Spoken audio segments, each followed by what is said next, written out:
Zapata. Sí.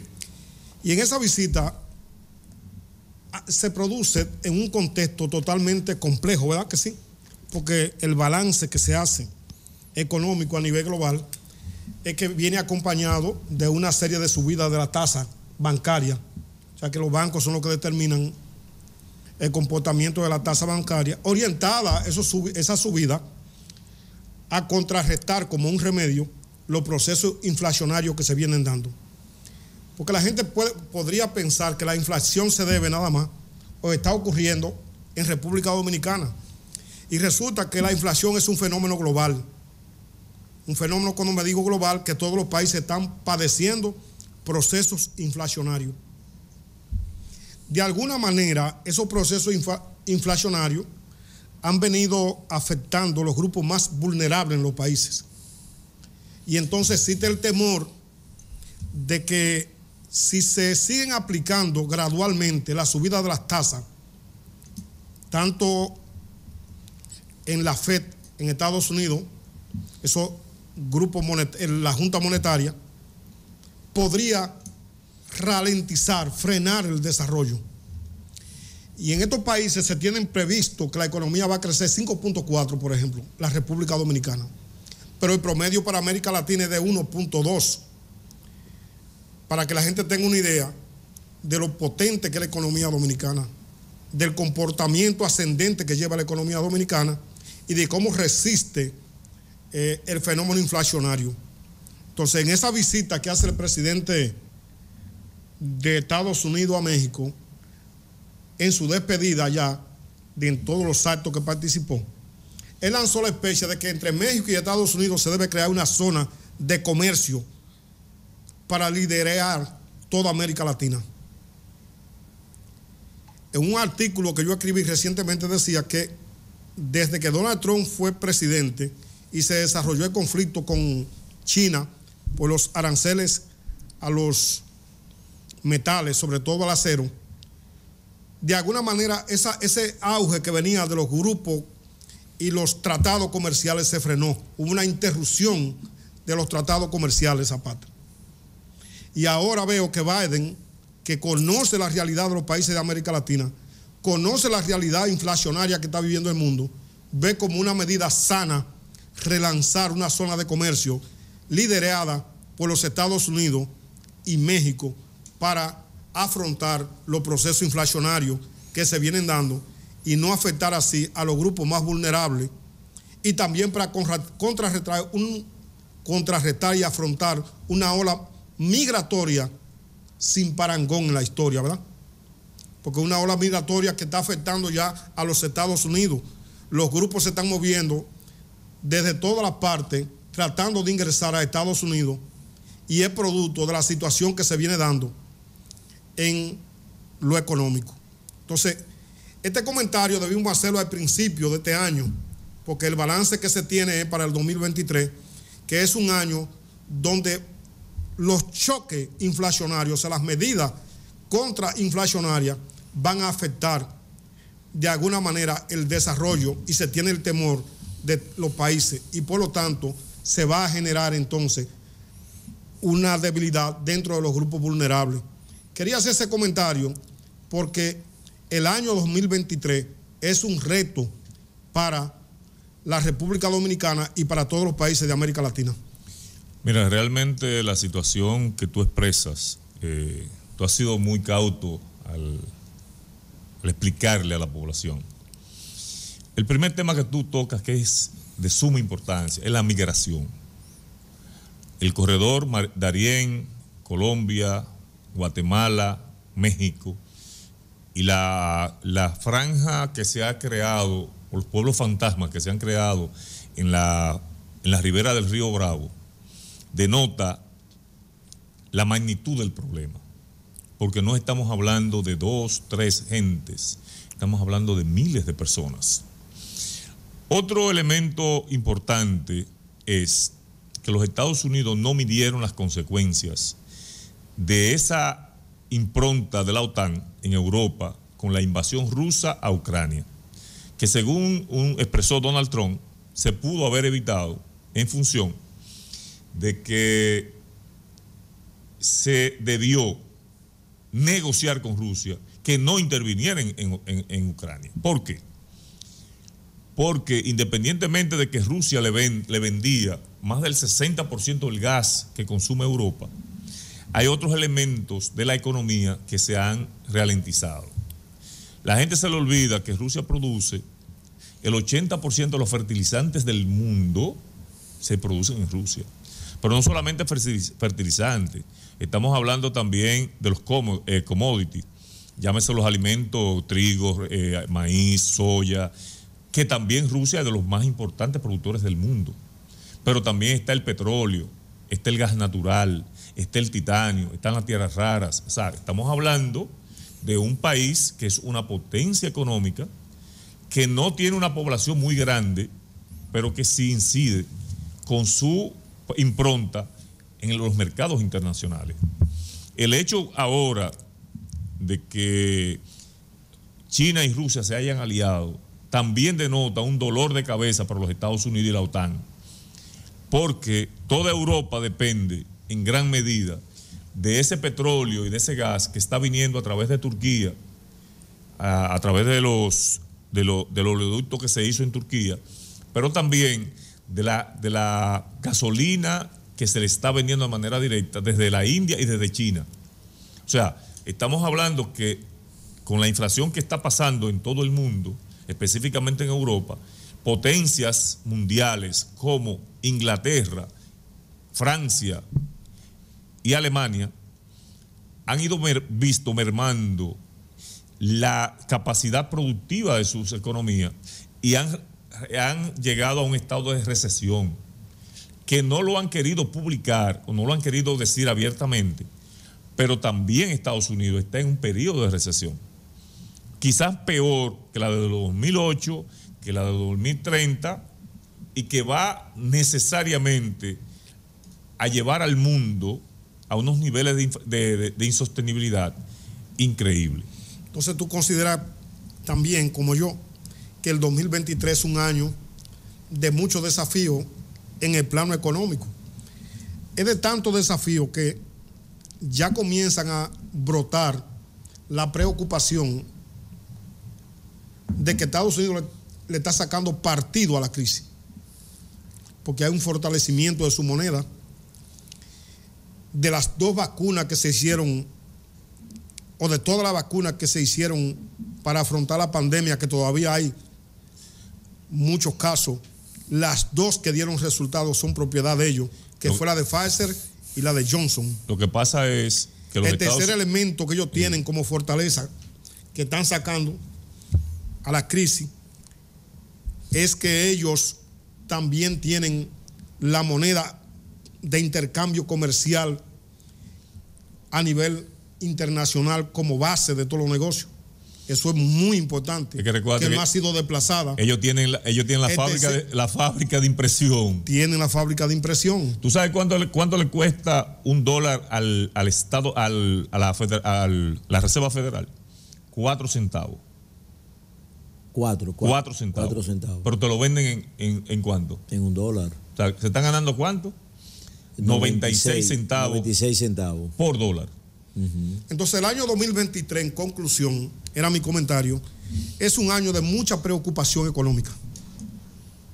Lo que quiero señalar es que este es un año que las decisiones políticas y los acontecimientos políticos que van a suceder a nivel global van a estar marcados por la realidad económica, por ese comportamiento económico, como decía Zapata, porque todavía en los países de América Latina la recesión per se no se conoce, pero se cree que el impacto de las medidas antiinflacionarias van a crear un momento económico de recesión y que ese momento económico de recesión va a acabar con muchos gobiernos y van a desestabilizar los países en términos políticos.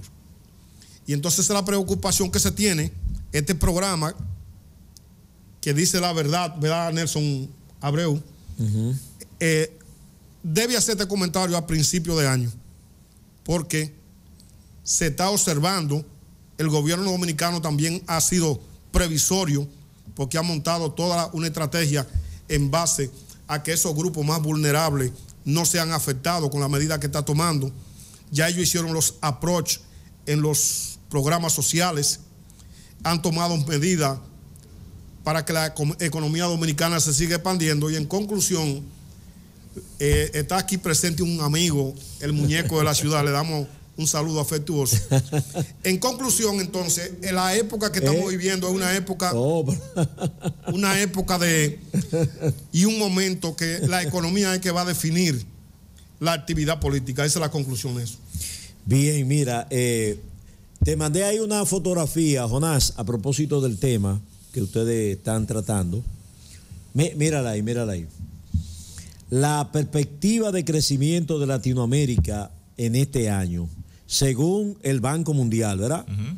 Esa es la fuente, el Banco Mundial. Fíjate, observen ustedes que solo la República Dominicana y Panamá tienen esa perspectiva, esa proyección de crecimiento de un 5%. Sí, para amortiguar el momento. Sí, pero recuérdate que la inflación está en un 10%. Entonces, cuando hay una inflación durante más de 3 meses que sobrepasa los niveles de crecimiento, tú entras en recesión. ¿Y cuál es el problema? Que para tú tapar la brecha entre recesión, entre crecimiento y la inflación, tú tienes que buscar prestado. Y ya los países no están en capacidad de seguir tomando prestado para subsanar esa brecha que desde el año 19 a la fecha se ha venido tapando con medidas para, como decía Aquiles, con el objetivo de que los más vulnerables no sufran el impacto tan fuerte que produce los niveles de inflación que estamos teniendo. Entonces eso es peligroso. Recuérdate que el dólar ahora mismo se ha robustecido. Pero ¿qué pasa? Es un robustecimiento con pies de barro. Porque los que trazan la pauta del nivel de la tasa de interés, que es la Reserva Federal, necesariamente van a tener que seguirla subiendo. ¿Y qué va a pasar con eso? Que las empresas, que los inversionistas no van a seguir invirtiendo y tomando prestado para invertir. Recuérdate el comentario que hizo el ingeniero hace unos días, ajá, precisamente desmenuzando. Hizo un análisis a principio de año esclarecedor de la situación mundial y donde él expresaba precisamente que la gran preocupación de los países en vías de desarrollo es el descrecimiento que ha venido teniendo la bolsa de valores, que está por debajo del límite normal, y eso va a producir que todos los países que se van endeudando van a tener que tomar prestado a unas tasas de interés muy altas, lo cual es negativo para el desarrollo de los países. Así es. Y entonces, pon la figura otra vez. Sí, no, sí, sigue comentando. Nosotros, la preocupación que se tiene, Nelson Zapata, es qué tan prolongado puede ser ese proceso inflacionario. Esa es la gran pregunta. Es que todo va a depender de la guerra. Pero está bien. Hay una serie de variables que es la guerra, hay una serie de variables que fue la cantidad de dinero que en la pandemia se tiraron como medida para aportar a esas personas que no iban a los trabajos. Le hicieron una primera colecta, una segunda colecta, una tercera colecta. En los países como nosotros le facilitaron recursos y entonces todo ese dinero hay que recogerlo de nuevo. Sí, pero la pregunta que todos nos estamos haciendo y que se hace la población es ¿hasta cuándo? Si las medidas van a dar resultados, si esas medidas de choque que se están tomando en términos económicos como remedio que los economistas han identificado a lo largo de los textos en los libros de economía, que la única manera de frenar la inflación es a través del aumento de la tasa pasiva y activa en los bancos. Entonces, cuando tú subes la tasa, se supone que la gente no va a buscar dinero. Al no ir a buscar dinero, tú comienzas a recoger dinero. La pregunta que se está haciendo todo el mundo es ¿hasta cuándo, si en este 2023, esa medida económica que se están asumiendo van a producir el suficiente impacto como para frenar la inflación y que el mundo luego comience a recuperar el sosiego económico a partir de 2024? Pero mira, ahí hay en pantalla, estoy contando ahí unos 13 países, ¿verdad? Sí. Señores, pero estamos hablando ahí de países, de economía, como la de México, por ejemplo. Mira, México aparece según el Banco Mundial. El último lugar. En los últimos lugares. El último lugar. Y El Salvador también. Y entonces, todo lo que está haciendo Bukele allá con relación al combate, Sí, a la pero delincuencia. Espérate. Hay que diferenciar una cosa. Una cosa es la parte económica y otra cosa es la parte interna de control de seguridad. Entonces, ¿qué es lo que sucede? Por ejemplo, el caso de México. O el caso, te voy a poner el caso de Colombia. Juana, pon la imagen de nuevo. Tú tienes, por ejemplo, Colombia, que te va a crecer 3.2.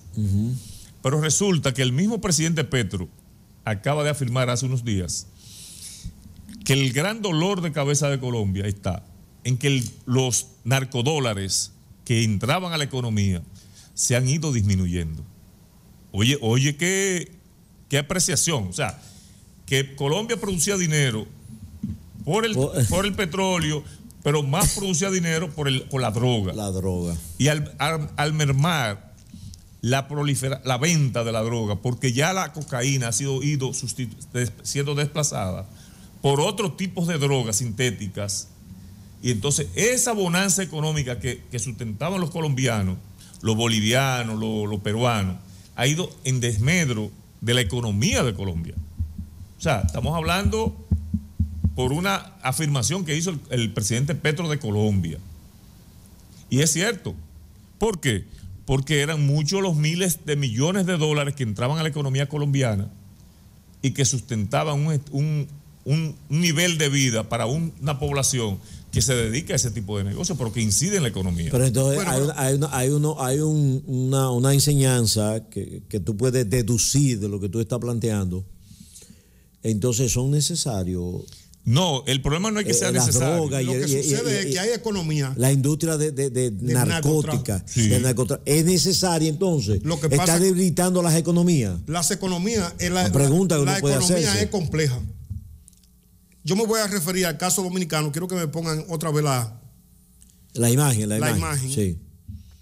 Todos los economistas coinciden en que la República Dominicana exhibe ese liderazgo porque la clase política tan criticada por mucha gente ha hecho las transformaciones sí, y los acotejos de rigor. Sí. Por ejemplo. No es el sector privado. No, la clase política. La clase política es la que se ha concentrado.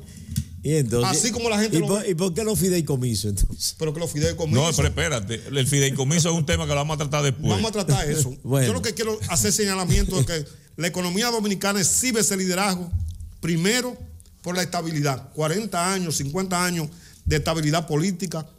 Y económica. Segundo, ha hecho las transformaciones de rigor en los diversos sectores. En el sector zona franca, en el sector turismo, en los sectores productivos ha ido con la medida consensuada por las élites de la República Dominicana. No, y que también ha producido algo importante. Segundo, se ha diversificado el ingreso de divisas. Zapata, ahí voy. La diversificación sectorial de la producción. Claro. La crisis toma a la República Dominicana en un contexto de producción de alimentos favorable, porque también la clase política, los sectores productivos, nosotros somos una potencia alimenticia en el Caribe. Fíjate cómo tiene nervioso el caso de los huevos, tiene nervioso las islas, porque la gente nada más ve el mercado de Haití. Pero nosotros somos suplidores de alimentos de todas esas islas que están por aquí en el Caribe, sí, que le estamos mandando los alimentos. Esa diversificación entonces en la producción, esa estabilidad política, esa capacidad de consensuar de la clase política, a pesar de todo, Nelson, nosotros tenemos vocación a saber buscar salida a los temas. Y yo me puse a pensar de cómo un ejemplo cercano que tenemos es el caso de Brasil, un caso patético, un país que en determinado momento encabezaba el desarrollo de los países de América Latina. Y fíjate cómo en apenas unos cuantos años ha ido descendiendo, y ese liderazgo que exhibía se fue de nuevo recogiendo, y recientemente ya hay una serie de conflictos de tipo político producidos por la incapacidad de las élites de ese país para aceptar el marco legal de los procesos electorales, para aceptar lo que le llaman el desarrollo institucional. Entonces, yo traía ese comentario porque los televidentes deben de saber que uno de los países que va a afrontar este choque del 2023 con condiciones más favorables es la República Dominicana. La República Dominicana, fíjate cómo encabeza el liderazgo en la región, en América Latina, en la perspectiva económica que se tienen, de mantenerse como la economía que más va a crecer y la que más estable se va a mantener. Panamá está en la misma situación de crecimiento, de acuerdo al dato del Banco Mundial, ¿verdad? Jonás, por favor. Recuérdate que Panamá coloca tiene una inyección de dólares inmensa por el canal. Sí, pero a mí lo que yo quiero destacar, de acuerdo al cuadro, a la fuente del Banco Mundial, Jonás, ten la amabilidad, colócala. Mira, es el hecho de que, mira, Panamá, junto con la República Dominicana, la proyección es de un 5% de crecimiento de la economía. Oye, Panamá, estamos hablando de una economía que es sólida en función de los dólares que recibe por el canal principalmente. Claro. Entonces, fíjate, países como por ejemplo Argentina, propio México, mira la proporción, una diferencia abismal sí, entre República Dominicana, Panamá y esos países que están allá abajo. Vamos a hacer un recuento. Sí. Vamos a comenzar de abajo hacia arriba. El caso México. La inestabilidad. Que Biden estuvo, ya se fue Biden, estuvo allá visitando. Sí. Yo traje comentarios precisamente por eso. Porque la decisión que se tomó es para cambiar todo. Esa situación de México, que está ahí de 1.9, y parece que le llevaron un paquete porque previo a una noticia, la diplomacia. Pero con eso Biden y Estados Unidos, el Departamento de Estado... Eso se llama tirarle la toalla a México.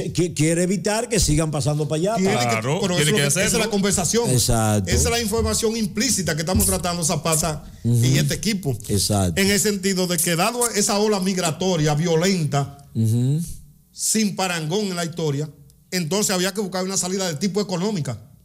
Y entonces se preparó un paquete económico entre México y Estados Unidos, que va en los próximos días vamos a escuchar mucho y vamos a hablar mucho de eso, porque el paquete económico procura que entre México y Estados Unidos se haga una zona de comercio que pase a liderar América Latina.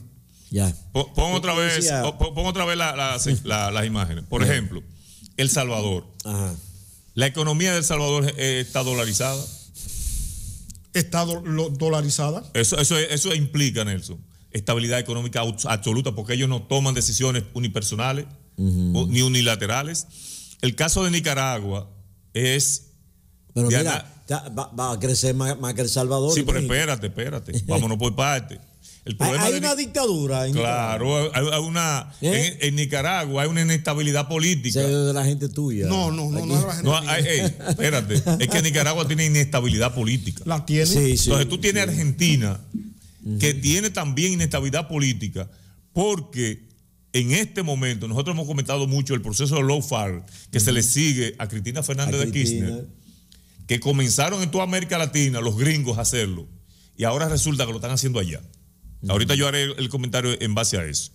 Tú tienes Uruguay, que es sumamente estable, que no hay problema de sobresalto. Pero fíjate Perú. ¿Y en Perú ahora? Perú tiene un lío. Primero, y no de ropa. La destitución del presidente Castillo. Ahora hay una acusación de la fiscalía en contra de la presidenta para someterla por genocidio. Ay, mi madre. Oye, ¿por dónde vamos? Por genocidio. El caso de Ecuador es también patético porque el presidente Lago tuvo que emitir una orden de restricción de circulación para un estado de emergencia. Está militarizado el Ecuador. O sea que también hay inestabilidad. Costa Rica no, Costa Rica se sale del molde porque Costa Rica es otra cosa. Colombia, que tiene un presidente que fue guerrillero, es un ejemplo porque él ha ido buscando alternativas a los consensos, que son los que le están propiciando que hoy Colombia tenga un acuerdo para poder buscar la pacificación de los últimos 4 grupos guerrilleros. Guatemala es una veleta, porque tú no sabes en qué dirección va, precisamente por la inestabilidad política. Honduras, que se ha estabilizado con la presidenta Castro, Es un tema que también está en, ¿cómo se llama?, en estado de emergencia por las maras. O sea, estamos en estado militarizado. El caso de Panamá, no, porque Panamá estamos diciendo que goza de una estabilidad económica, no necesariamente política. Y el caso de República Dominicana, como apuntaba Aquiles, que tiene 50 años de estabilidad política. Exacto. O sea, si tú te pones a ver todo ese panorama, te vas a dar cuenta que independientemente de las opiniones de la gente, la clase política dominicana ha jugado un papel realmente importante en los consensos para lograr alternativas de subsanar la situación. Así es, así es. Vamos entonces a pasar a otros temas. Miren, en Puerto Rico apresaron a un dominicano que podría ser condenado a cadena